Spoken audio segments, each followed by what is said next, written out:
Good morning students.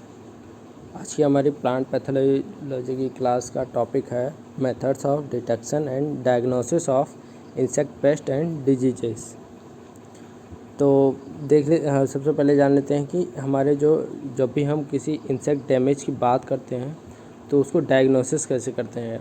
Diagnosis का मतलब होता है उसको निरीक्षण कैसे करेंगे और वो निरीक्षण जो है कि कैसे किन किन स्टेप्स में करते हैं। ठीक है, तो सबसे पहले जो हम करेंगे वो करेंगे आइडेंटिफाइंग द प्रॉब्लम। ठीक है, मतलब हमको प्रॉब्लम क्या है, ठीक है, मतलब क्या प्रॉब्लम फील्ड में हमको देखने को मिल रही है। ठीक है, उसको हम पहले आइडेंटिफाई करेंगे या डिफ़ाइन करेंगे। ठीक है, तो ये जो है दो उसमें है। ठीक है, एक कैटेगरी रहेगी हमारी कि जो हम देखेंगे कि ये जो हमारी प्रॉब्लम है वो लिविंग किसी ऑर्गेनिज्म की वजह से हो रही है। ठीक है, या जो है हमारा जो है किसी नॉन लिविंग फैक्टर की वजह से हो रही है। ठीक है, तो जैसे इसमें सब हेडिंग जो है प्लांट आइडेंटिफिकेशन एंड कैरेक्टरिस्टिक। ठीक है, तो इसमें क्या होगा, establish what the normal plant would look like at this time of year, describe the abnormality symptoms and sign. ठीक है, मतलब पहले हम प्लांट को आइडेंटिफाई करेंगे, उससे कैरेक्टर देखेंगे। ठीक है, कि जैसे फील्ड में हम गए और हमने देखा कि जैसे गेहूं का पौधा है तो उसको पहले हम इस्टेब्लिश करेंगे कि नॉर्मल प्लांट कैसा दिखता है गेहूं का। ठीक है, तो अगर हमको यही नहीं मालूम होगा कि जैसे नॉर्मल पौधा कैसा दिखता है तो हम उसको फिर आइडेंटिफाई नहीं कर पाएंगे कि इसमें प्रॉब्लम क्या है। तो पहले हम उसको देखेंगे कि नॉर्मल पौधा कैसा दिखता है। ठीक है, उसके बारे में आइडिया लगाएंगे कुछ, और उसके बाद फिर जब हम ऑब्जर्व करेंगे उसको डीपली तब फिर उसमें देखेंगे कि जो उसमें जो एबनॉर्मलिटी है या सिम्टम्स एंड साइन है वो किस तरह के हैं। ठीक है, फिर है examine the entire plant and it's community. ठीक है, तो क्या करेंगे, अभी तो हम जो है पौधे को सिर्फ अभी आइडेंटिफाई कर रहे थे कि नॉर्मल पौधा दिखता कैसा है। ठीक है, उसके बाद क्या करेंगे जो हमारा जो एंटायर प्लांट है मतलब पूरे पौधे को फिर हम अच्छे से देखेंगे, और उसकी जो कम्युनिटी है मतलब फील्ड में जो बाकी गेहूं के पौधे हैं उन सबसे जो है उसको एग्ज़ामिन करेंगे, और फिर हम कंपेयर करके पता लगाएंगे कि किस पौधे में किस चीज़ की कमी है। ठीक है, या किस तरह की एबनॉर्मलिटी उसमें या सिम्टम्स और साइन देखने को मिल रहे हैं हमें। ठीक, लुक फॉर पैटर्न, ये हमारा जो है सेकंड स्टेप रहेगा। इसमें हम क्या करेंगे कि जो हमारा एक रहेगा कि नॉन लिविंग के लिए उसमें क्या हुआ कि नॉन यूनिफॉर्म डैमेज पैटर्न। ठीक है, नॉन यूनिफॉर्म डैमेज पैटर्न मतलब स्कैटर्ड डैमेज ऑन वन और ओनली अ फ्यू प्लांट स्पीसीजेस। ठीक है, तो इसमें क्या होता है कि हम देखते हैं कि अगर जो है पौधे पर नॉन यूनिफॉर्म मतलब कहीं कहीं पर, ठीक है, एक ही जगह पर नहीं, अलग अलग पौधों पे अलग अलग जगह पर हमको अगर उसमें जो है डैमेज पैटर्न्स देखने को मिल रहे हैं, डैमेज देखने को मिला है कि मान लो किसी पौधे पे नीचे की लीव्स को डैमेज है। ठीक है, किसी पौधे में ऊपर की लीफ पर है। ठीक है, किसी में फ्लावर में डैमेज है। ठीक है, तो ये क्या करता है, it is indicate of living factors. ठीक है, लिविंग फैक्टर्स में क्या, पैथोजेंस, इंसेक्ट्स एट्सेट्रा। ठीक है, मतलब जो है अगर हमको जो है नॉन यूनिफॉर्म डैमेज पैटर्न मिला है मतलब जहाँ तहाँ देखने को मिल रहा है, तो इसका मतलब है कि जो डैमेज है वो किसके थ्रू किया जा रहा है, किसके द्वारा किया जा रहा है, वो लिविंग फैक्टर्स होंगे। ठीक है, सेकंड है यूनिफॉर्म डैमेज पैटर्न।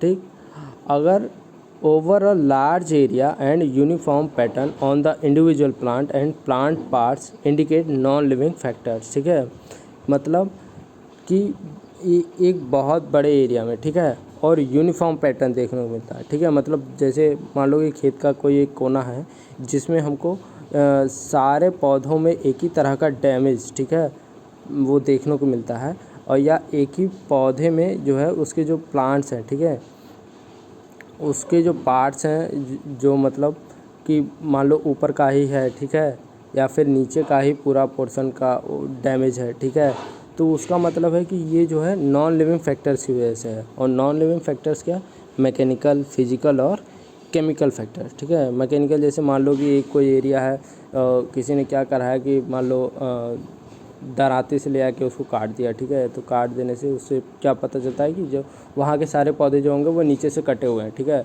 तो उससे पता चल जाएगा कि हम उसको वो जो डैमेज का पैटर्न है, मतलब सबकी जो है रूट से ऊपर का पूरा भाग कटा हुआ है, मतलब इसका मतलब ये है कि किसी ने जो है मैकेनिकली उसको काटा हुआ है, ठीक है। केमिकल फैक्टर्स में क्या है कि कोई कोने का जो है हमारा एरिया, उसमें जो जितने भी प्लांट हैं वो सारे सूख गए हैं, ठीक है। तो इसका मतलब है किसी ने कोई केमिकल डाल दिया है जिसकी वजह से वो उस कोने के जितने पौधे हैं सारे सूख गए हैं, और सेम मतलब बिल्कुल सेम पैटर्न है सूखने का, ठीक। तो इससे पता चल जाता है कि हमारा जो है कि वो मैकेनिकल या केमिकल फैक्टर्स की वजह से हुआ है। उसके बाद है delineate time development of damage pattern, ठीक है। मतलब हमारा जो डैमेज पैटर्न है उसको डेवलपमेंट में कितना टाइम लग रहा है, ठीक है। इसमें हमारा लिविंग का देखते हैं, progressive spread of the damage on a plant on to other plants और over an area with time indicates damage caused by living organism, ठीक है।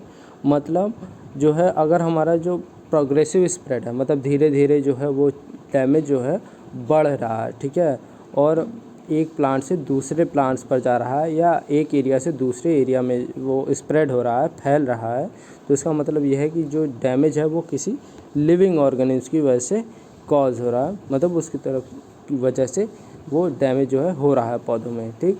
उसके बाद जो नॉन लिविंग का होगा वो कैसा होगा pattern, damage occurs does not spread to other plants और पार्ट्स, मतलब डैमेज होगा, ठीक है, लेकिन वो स्प्रेड नहीं होगा, ठीक है। कहाँ स्प्रेड नहीं होगा, प्लांट्स पर या उसके बाकी जो प्लांट्स होंगे और उनके पार्ट्स जो होंगे उस पर जो है स्प्रेड नहीं होता है, ठीक। तो इसका मतलब ये हुआ कि वही है जो मैंने बताया था कि मैकेनिकली अगर किसी ने जो एक कोने के गए और वो गेहूँ के जो है उसने हंसिए से उसको काट दिया है, तो मतलब बस वहीं तक डैमेज रहेगा, उसके आगे जब तक वो काटेगा नहीं तब तक वो फैलेगा नहीं, ठीक है। टाइम के साथ वो फैलता नहीं है। और अगर हमारा कोई इंसेक्ट होगा या डिजीज़ होगी तो वो धीरे धीरे क्या होगा, इंसेक्ट एक पौधे से फिर दूसरे पे जाएगा, दूसरे तीसरे पे जाएगा, और ऐसे क्या होगा वो धीरे धीरे पूरे फील्ड में जो है अपना डैमेज कॉज करता रहेगा। तो इससे हमें पता चलेगा कि वो जो है किसी लिविंग ऑर्गेनिज्म की वजह से हो रहा है। फोर्थ स्टेप हमारा रहेगा determine cause of the plant damage, ठीक है। इसमें क्या करेंगे, इसमें अब जो है हम जो हमने शुरू के हमारे 3 स्टेप्स है उससे हम ये पता लगा लेंगे कि जो है कि डैमेज जो हमारा फील्ड में हो रहा है वो लिविंग फैक्टर की वजह से हो रहा है या नॉन लिविंग, ठीक है। और फिर लास्ट में हम क्या करेंगे कि उसको अब जो है डिटरमाइन करेंगे कि अगर लिविंग फैक्टर की वजह से हो रहा है तो कौन से लिविंग फैक्टर की वजह से, मतलब कोई पैथोजन है, कोई इंसेक्ट है या कोई और एनिमल है, ठीक है। और अगर हमारा जो है नॉन लिविंग फैक्टर की वजह से हो रहा है तो वो उसमें क्या है, मैकेनिकल फैक्टर है या फिजिकल है या केमिकल है, ठीक है। तो इसको हम जो है डिस्टिंग्विश करेंगे, मतलब अब उसको जो है आइडेंटिफाई करेंगे कि वो जो हमारा डैमेज कॉज करने वाला जीव है वो क्या है, ठीक है।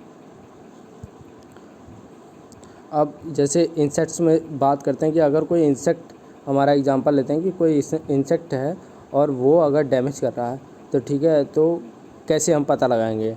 तो insects with chewing mouth parts, तो उनका डैमेज क्या रहेगा, जैसे जो इंसेक्ट जिनका च्यूइंग माउथ पार्ट्स है, ठीक है, चबाने वाले जिनके मुखांग हैं, तो वो किस तरह का डैमेज करेंगे। अपीयर्स ऑन लीव्स और stems as raised edges, holes और अदर मिसिंग टिश्यूज़, ठीक है। तो क्या होगा कि जो है जो हमारी पौधों की पत्तियाँ होंगी वो किनारे से मतलब कटी हुई होंगी, ठीक है, या जो स्टेम्स होंगे उनमें होल होगा, ठीक है, या कुछ जो होंगे मतलब जो सॉफ्ट टिश्यूज़ हैं पौधे के स्टेम पर, लीव्स पर, फ्लावर्स पर, वो जो होंगे वो उनको वो खाकर जो है उसको डैमेज करे होंगे, तो वो मिसिंग होंगे वहाँ से, उस जगह पे जब हम प्लांट को देखेंगे तो वहाँ वो मिसिंग होंगे, ठीक। तो इसका एग्जांपल क्या हो गया, कैटरपिलर्स एंड ग्रास हॉपर्स। उसके बाद है insects with piercing sucking mouth parts, मतलब वो इंसेक्ट्स जिनके जो है माउथ पार्ट्स जो है पियर्सिंग एंड सकिंग टाइप के हैं, वो कैसा सिम्टम देंगे। Have strong mandibles that they move laterally to often cause yellowing और browning on plants and possible wilting, ठीक है। तो इसमें क्या होगा कि वो जो है कि उनका जो मैंडिबल्स होता है बहुत ही हार्ड होता है, जिसकी वजह से क्या करेंगे, वो निडल लाइक स्ट्रक्चर का फॉर्मेशन करता है, ठीक है। और वो फिर जो निडल है वो क्या करेंगे, प्लांट सरफेस में उसको पेनिट्रेट करके, ठीक है, उसको जो है उसका सरफेस पंक्चर करके वहाँ से सैप सक करते हैं, जिसकी वजह से कैसी हमारे जो सिम्टम्स होंगे वो कैसे होंगे, लीव्स पर येलोइंग, ठीक है, पीलापन दिखाई देगा, या ब्राउनिंग, ठीक है, या भूरे रंग के धब्बे दिखाई देंगे, जिससे हम पता लगा सकते हैं कि जो इंसेक्ट है वो piercing and sucking mouth parts उसके हैं, और उसकी वजह से जो है हमारा पौधों में डैमेज हो रहा है। इसका एग्जांपल क्या रहेगा, aphids, scales, spider mites and white flies.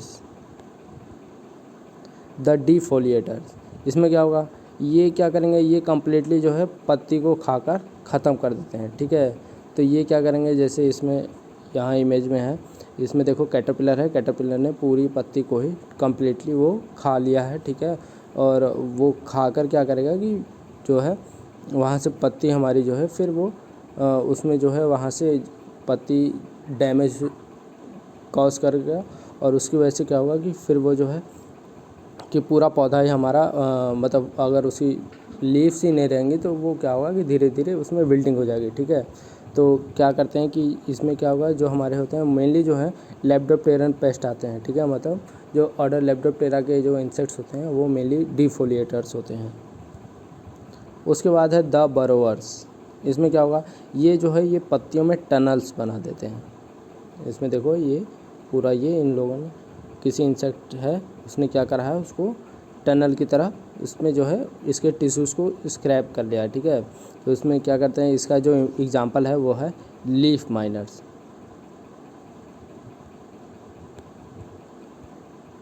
फिर है द गाल मेकर्स, इसमें क्या करेंगे, ये क्या करते हैं, ये जो है हमारा सिंपली पत्तियों पे जाएंगे मतलब जाएंगे, ठीक है, और उसके जो टिश्यूज़ होते हैं उसको डैमेज कॉज करते हैं, और डैमेज कॉज करके उसमें कभी कभी होता है कि उससे जो है एबनॉर्मल ग्रोथ हो जाती है, जिसके वजह से या तो हाइपरप्लेसिया या फिर हाइपरट्रॉफी हो जाएगी उनकी सेल्स में, ठीक है। और जिसकी वजह से क्या होता है कि सेल्स जो है या तो उस जगह पर जहाँ पर ये डैमेज करेंगे वहाँ पर उनकी एबनॉर्मल ग्रोथ होगी, ठीक है, इन नंबर, मतलब वहाँ की सेल्स जो है वो बहुत सारी वहाँ पर फॉर्मेशन होने लगे, जिससे जो है गाल का फॉर्मेशन हो जाता है, मतलब जैसे मस्से टाइप में वहाँ पत्तियों पर देखने को मिलेंगे, ठीक। और या फिर क्या होगा कि जो है जो हमारा जो है कि या तो ये होगा या फिर एक होगा कि उसमें जो होगा जो हमारी सेल्स की साइज़ है वो बहुत ज़्यादा बढ़ जाती है, तो उससे क्या होगा कि वहाँ जो है उसकी वजह से भी मस्से वहाँ पर हो जाते हैं, ठीक है, गाल का फॉर्मेशन हो जाएगा पत्तियों पर। तो ये इसका मेनली कौन डैमेज करता है, तो उस इंसेक्ट का नाम है गालमेज। उसके बाद है द वुड फ्लोएम बोरर्स, ठीक है, मतलब वो जो पत्तियों के जो पौधों के जो हार्ड वुडी पार्ट्स हैं, ठीक है, उनको खाने वाले, ठीक है। तो जैसे होता है कि बार्क ईटिंग कैटरपिलर होता है कि मतलब जो छाल होती है मतलब जो हमारे बड़े पौधे होते हैं, पेड़ होते हैं, उनकी जो है बार्क्स जो होती हैं, छाल जो होती है उसको खाते हैं, और उसको खा के उसमें होल कर देंगे, और होल करने से वो जो है बाद में धीरे धीरे पौधा हमारा सूख जाता है, ठीक है। तो जैसे यहाँ पर है कि इस इंसेक्ट ने ये जो हमारा जो पौधे की स्टेम है उसको देखो डैमेज कर रखा है, खा रहा है वो। तो ये इसमें क्या होता है कि पाउडर पोट्स बीटल्स हैं, ठीक है, ट्विग ग्रिडलर्स हैं, तो ये इसके एग्जांपल हैं।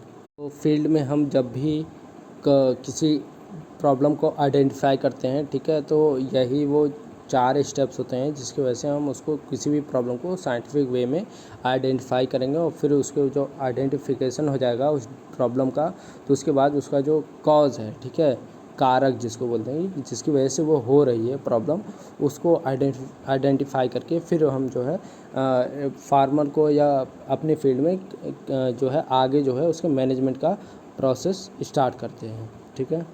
Thank you.